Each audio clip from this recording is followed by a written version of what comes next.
ఎలక్షన్లు దగ్గర పడగానే లీడర్లు జనాలను దేవుళ్ళు లెక్క గోలుస్తారు. ఎందుకంటే వాళ్ళకి అధికారం రావాలంటే జనాల ఓట్లు పడాలి. గాని ఇక్కడ చూడుండ్రి, ప్రచారానికి పోయిన ఒకసారి ఏం చేసిండో.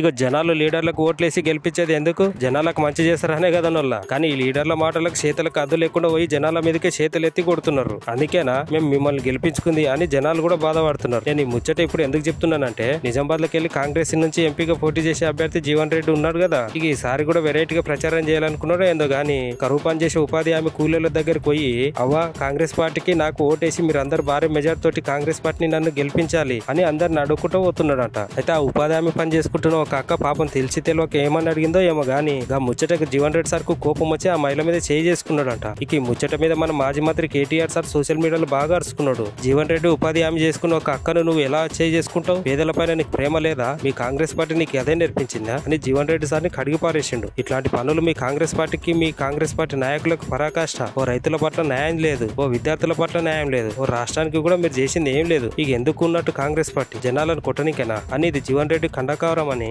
మాజీ మంత్రి కేటీఆర్ సార్ జీవన్ రెడ్డి సార్ మీద నిప్పులు జరిగిండు. సారు ఎట్లయినా ఒకసారి ఓట్లు అయిపోగానే మళ్ళా 5 ఏళ్ళు మొహం సుత చూడరు. ఇప్పుడు సుత ప్రచారానికని వచ్చి పాపం గట్ల కొట్టుడేని జీవన్ రెడ్డి సారు. ఇది ఎంతవరకు కరెక్ట్ చెప్పురు మీరే అని జనాలు మస్తుగా గరం అవుతున్నారు.